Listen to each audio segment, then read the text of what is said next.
Hey YouTube, DIYJunkie369 here. This is now week 5 of my weight loss video blog. Hopefully you're watching the other videos and this interests you enough to subscribe. I'm looking forward to some feedback on these. Tell me what you'd like to talk about, because I'm running out of stuff to say really. It's hard to do one of these every week and come up with new material. I might end up just doing an update of my weight and how I'm doing on the 2019 challenge if I run out of topics, and those videos would be pretty boring and nobody wants to watch that, I'm sure. Anyway, today I'm down to 286.8, which is a BMI of 34.9. Doesn't seem like a big change since last week, unfortunately. I hit kind of a stall out. It happens sometimes. Don't worry. I'll keep fighting. That's roughly 17 pounds lost since I've started this 5 weeks ago. For this week, I managed to meet my calorie goals every day. And then on my water, my goal is 100 ounces a day. And I came up short just on Sunday. Something must have been going on that day. I didn't do a good job, and I was short about 1 glass of water. And then as far as my 10,000 steps a day, I'm doing really great on that. The great side to Garmin is they have medals that you can earn by maintaining a certain, making your goal every day. They'll give you a medal. I'm getting close to the medal for the 30-day achievement. And then after that it'll be 60 days. And that's keeping me motivated to continue walking, even when I'm really tired and don't want to. And then as far as my sleep, another week of not getting enough sleep. Unfortunately, that is my week thing that I feel like is going to happen every week. For this week, I didn't meet it on Sunday, Monday, Tuesday, Wednesday, or Thursday. And it ranged from a whole hour short of the 8.5 hours to just half an hour short. And then on the days where I did meet the goal, usually I was getting 9.5 hours of sleep. Although getting more on one day doesn't make up for not getting enough on another day, unfortunately. It doesn't quite work out like that. And then for my 2019 challenge, so far we're up to day 27, and I've managed to walk or run 166.6 miles, and I only need 149.3 miles at this point, so I'm ahead of schedule, but I'm not going to slow down the pace. I'm going to keep going, and who knows, maybe I'll end up with closer to 3,000 miles covered in the year 2019. And that's by myself versus some of the people doing it online. They have a team of 3 to 5 people splitting up this number of miles. So, previous couple weeks I've talked about paleo versus keto. I've talked about paleo a little bit more in depth. And then today I'm going to cover intermediate fasting, which is kind of another topic that people that don't understand look at you and just kind of ridicule you if you do this. I mean, if you do keto, paleo, or intermediate fasting, you're going to possibly even lose friends. They're going to tell you you're stupid, tell you you're being unhealthy, tell you that science does not back up any of this and it's just a fad, and that any weight loss you happen to manage, you're just going to gain it back and you're wasting your time, along with possibly causing permanent damage to your body. I say, if your friends are like that, you might be better off with not having them. Shit. Anyway, intermediate fasting is a eating pattern where you cycle between periods of not eating and eating, obviously. And there are several methods. The most common one out there probably that a lot of people like doing because it's fairly easy is called the 16-8. And then the other two that I'm aware of is the stop, eat, stop method or the 5-2 method. And I'll cover which each one of those are. Now on the 16-8, that simply means for 16 hours you're fasting. And then for 8 hours you're allowed to eat within that window. And the reason people like it is because it's really simple. I mean, half of that 16 hours, 8.5 hours hopefully, or more, you're asleep. So you don't care if you're fasting. And so you wake up in the morning, you skip breakfast. You go till lunchtime, eat at 11 or noon, and then depending on when you ate, you then have to eat your last meal by 7 or 8 o'clock at night. That's simple.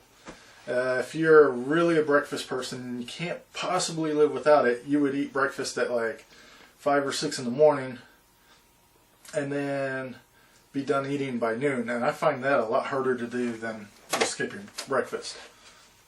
And I think because of the ease, that's the reason people mostly go with this one. The stop method is you eat dinner one night, and whatever time you ate that, you then not eat again for 24 hours. So if you ate at 7 p.m., the next day at 7 p.m. you'd eat dinner again. And then you'd go back to eating normal. And you do this 24-hour fast once or twice per week. But a lot of people seem to have trouble with fasting a full 24 hours, even though it should be fairly simple. Usually when I don't eat for 24 hours, that's kind of the period where I feel the hungriest, is somewhere during that period. And then after that, the hunger kind of tapers off, and I can go for days without eating after that 24-hour period. And then you have the 5-2 method, which is probably the harshest for most people. I can really see like almost everybody having trouble with this. You eat kind of normal for 5 days a week, and then you don't eat for 2 days. And so like people that are getting really hungry during that 24-hour period, they haven't hit that decline in hunger yet. And that makes it really hard for them to make it into that second day, where if they were to make it to that second day, they're not hungry anymore, and you could easily manage the 5-2 program. But due to the hunger pains that you're feeling before then, I really could see like almost nobody doing this method. Now, the interesting part by these is if you go to any gym, talk to any like guy sitting there that pounding protein powders and whatever else, or most people that we'd think or consider health nuts, they're going to say like, this is absolutely the worst thing you can do. It's going to cause your metabolism to slow down. You're starving yourself, and you need to be eating like 5 to 6 small meals a day. Like whenever you're hungry, just eat. And it's crazy that we have an overeating problem in America, and the solution that most of these fit people have is to eat more, or eat more often. Now they're actually wanting you to eat less and practice some restraint, but that's not how it works, unfortunately. And they also have a big problem with everybody skipping breakfast, because that is like written in stone. Breakfast is the most important meal of the day, and there's no way you should skip it. The only deal is, it's called breakfast because you're breaking the fast. It doesn't say what time of day it has to be. What's crazy is the evidence available out there kind of contradicts what these health nuts and healthy people and doctors are saying. In fact, during the 50s and 60s, no one was eating 6 meals a day. Like, heck, probably couldn't even afford 6 meals a day. Growing up, I know I had 3. I was 180 pounds like up until 2002 and beyond even a little bit.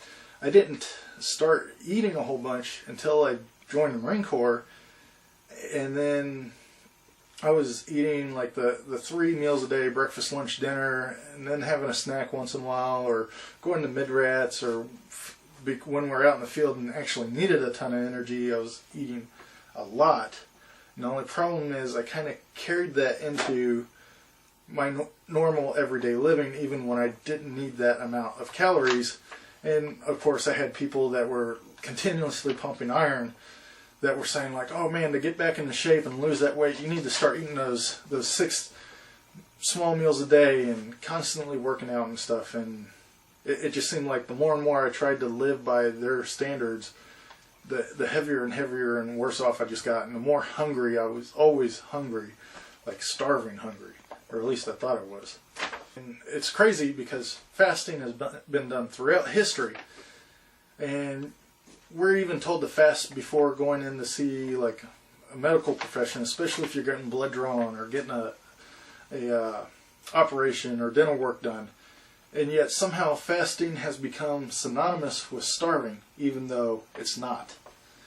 In fact, when we're sick, most of us naturally fast. I know I was really sick with something a couple months back, and it worried my wife a lot, but I didn't eat for 10 days straight. And in fact, when I started feeling better to the point where I was like, okay, I can eat now, I actually had to sit down and force myself just to eat like a little bit of food to kind of jumpstart my hunger feelings almost, so I can consume more food. I mean, like, the idea of eating food almost made me feel disgusted and nauseous. Like, it'd be like spitting in a glass all day long, sitting on your desk, spit. Not like dipping spitting, but just spitting your saliva into a glass all day long, and then drinking it at the end of the day. Like, that was the type of feeling that I got when I thought about eating food, even though I wasn't sick any longer. And it was funny because when I was sick, I wasn't feeling nauseous enough not to eat. It was just that I was too weak to really get out of bed, and eating was on the last thing on my mind. It wasn't a nauseous problem or the fact that I was vomiting or any of that. It was just inconvenient for me to eat. And it was weird that 10 days of that, when it was time to go back to eating again, it caused like a physical illness, almost like the urge to vomit to occur. It's really weird. So anyway, with fasting, missing 1 or 2 meals isn't going to put you in starvation mode. 10 days like I did might be pushing it. You're probably starting to starve at that point. But most of us nowadays have something like 50,000 calories of fat stored on us, which equates to roughly enough energy for an entire month before you truly start starving your body, as in terms of medical starvation.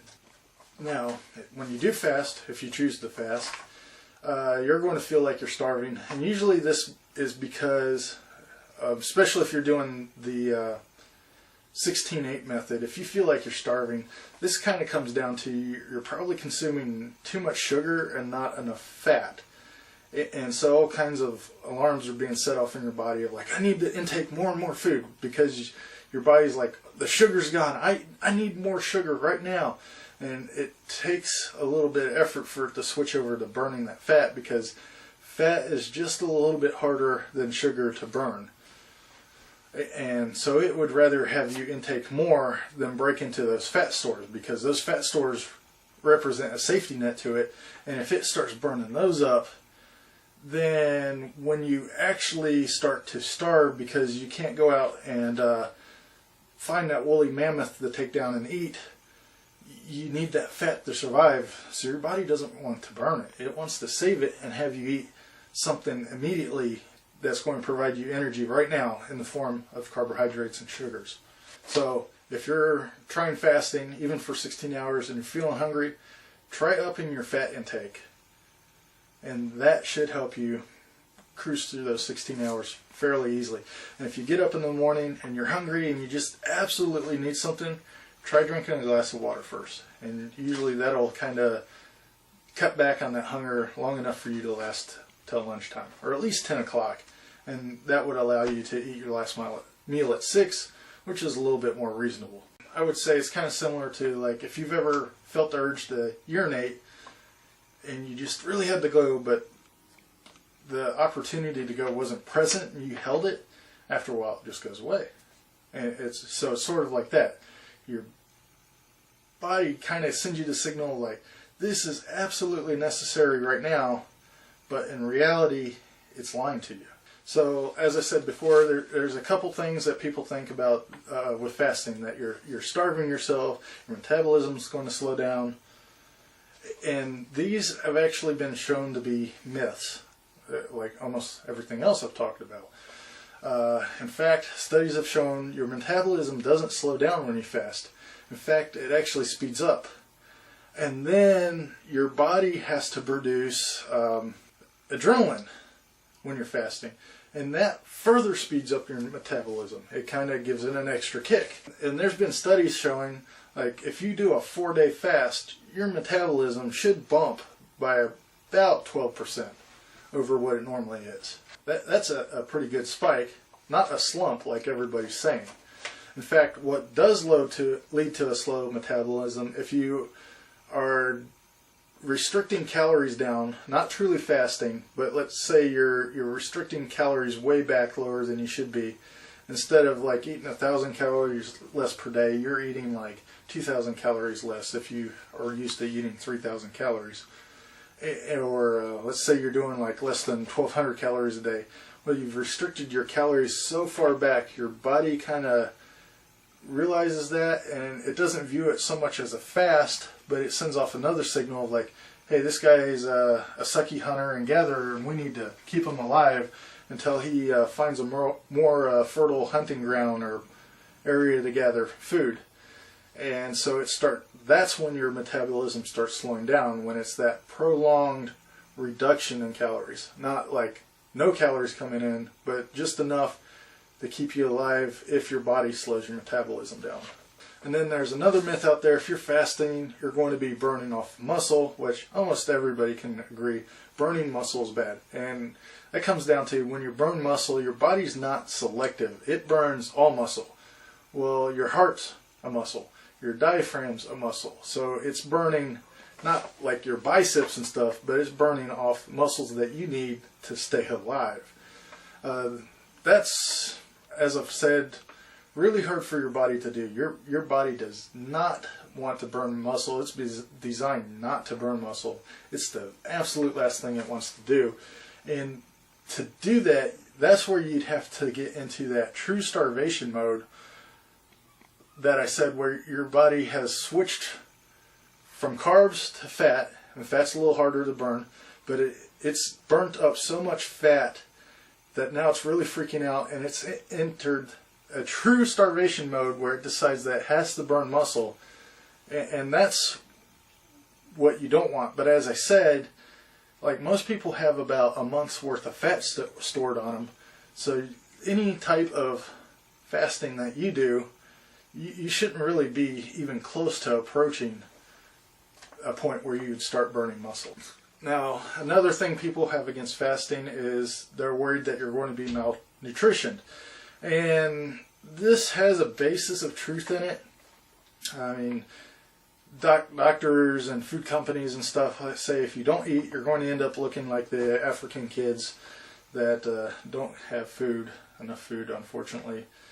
And you can tell their malnutrition, like they're just skin on bones and big swollen tummies and sunken eyes. I mean, that's the picture they're portraying. Oh, you're fasting, you're going to end up looking like that.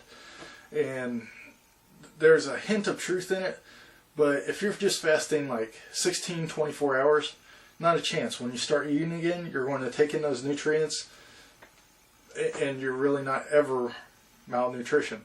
Now, if you're going to fast longer than 24 hours, you should consider taking some supplements, such as electrolytes specifically. So calcium, sodium, magnesium, potassium, stuff like that. You should look at taking a supplement during those real long periods of fast. But as far as like the 16-hour or the 24-hour period, don't worry about it. I mean, if you're on paleo, I'd probably suggest taking calcium anyway, unless you're really heavy into the paleo, where you're eating a whole bunch of like bone stock soups and stuff, where you're consuming a bunch of marrow and getting the calcium from that source. As far as supplements, try to get the ones that are most natural. Look for the ones that don't have calories in them. Those are the type that you want to take. And if you're going to fast for just like a 16-8 or a stop-eat-stop, I probably wouldn't even worry about it. Now, as far as the benefit side of fasting, there's quite a bit to it. You're going to reduce your blood sugar, which is one of the reasons that you fast before getting a blood draw, because they want to see like what that baseline blood sugar level is in your body, not what it is after you ate 6 donuts and a brownie. And because your blood sugar is reduced, it'll also decrease your insulin levels, which is a good thing, as long as you don't let them get too low. And then you're going to see a dramatic increase in growth hormones. You're definitely going to see some weight loss because you're restricting calories, but you're not slowing your metabolism because you're not doing a constant restriction of calories. You're just doing small periods of time. So it kind of keeps your body like on that area where your calories are restricted, but it doesn't have a chance to adapt to that restriction because you're always going back and eating after the restriction. You get there's been studies that have shown increased lifespan, especially in laboratory studies with animals where they have done fasting and the animal's lifespan has increased. And then you get protection against diseases such as heart disease, type 2 diabetes, cancer, and Alzheimer's. So that kind of covers what I have for intermediate fasting. In the last 3 videos, as I said, I've covered like paleo, keto, really briefly, and this intermediate fasting video. And all of them pretty much have stuff that contradict what is generally accepted by the medical community, by anybody that's taken an 8th grade health class, pretty much our entire society. But if you go back and watch my first video, I talked about obesity in America becoming a national security threat. So it seems like this common knowledge held by our society might also be the reason our entire society is obese, overweight, and constantly having health problems. So there's some thought of like, well, we have all this knowledge, but yet it isn't fixing this problem. Maybe the knowledge is wrong. But I mean, don't take my word for it.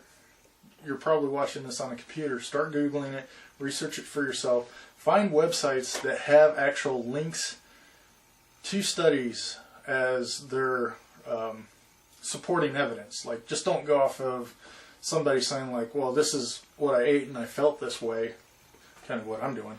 But actually try to find the material that backs up what they're saying. And I know I didn't put any of my sources at the end of this video or in the description, but a lot of the places that I was trying to get data from, I made sure they had cited their sources and had actual scientific research to back up what they were spouting. Just remember, if you do decide to go this route, even if you have the scientific proof to back you up, you're going to be made fun of at the very minimum, because people don't understand it, or they fear it because it flies or contradicts their beliefs, even though they're saying like, well, it's not a belief, it's proven by science. Well, you still have to have like faith in that science, which in itself is a belief. So you're threatening their belief system in a sense, and that's why they're going to resist you if you make any of these changes. So they'll make fun of you, they'll ridicule you. Worst case scenario, they'll stop being your friends. They'll tell you you're trying to kill yourself. All kinds of anything pretty much to try to get you to come back and join that group,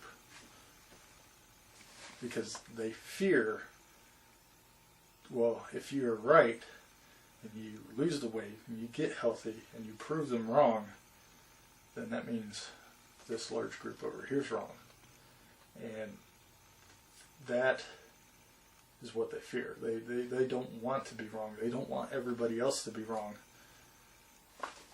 Imagine being a doctor and everything that you've been taught during medical school, and being elevated to a level that's like beyond reproach. I mean, you are the man when it comes time to ask questions about this sort of stuff, and all of a sudden somebody over here just wipes away that 8 to 10 years worth of knowledge and work that you put in. That's really hard. And now imagine you're somebody that puts your absolute faith in that doctor, and now they're shown to be wrong. Well, then that starts leading to, what else is he wrong about? And that's something that most people aren't able to cope with. So that's where you see like all this resistance, and the reason they're going to make fun of you. Unfortunately, this type of thinking, even on a subconscious level, seems to lead to like, well, this is the way it is, so now I'm going to go out and perform this experiment so I can prove that this is correct.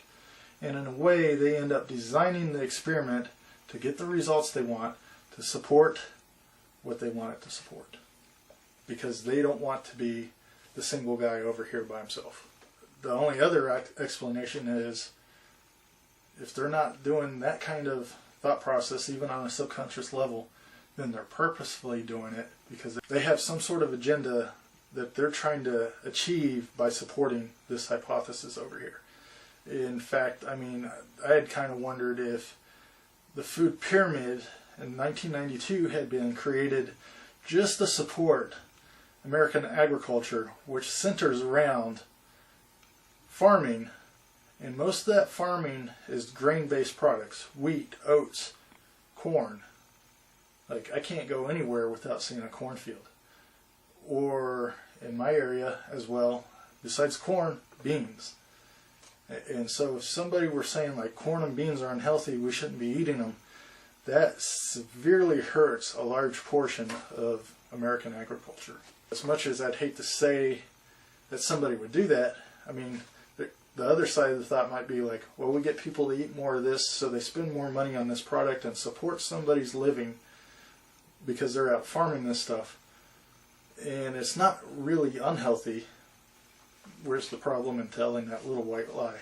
Well, hopefully you can avoid stepping on anybody's toes, do your own research, and maybe I've convinced people to try paleo, keto, and intermediate fasting. So far it seems to be definitely working for me. I run more of a kind of a small combination of all three because I'm doing paleo, but I'm avoiding the heavy starch foods like potato and sweet potato as much as I can.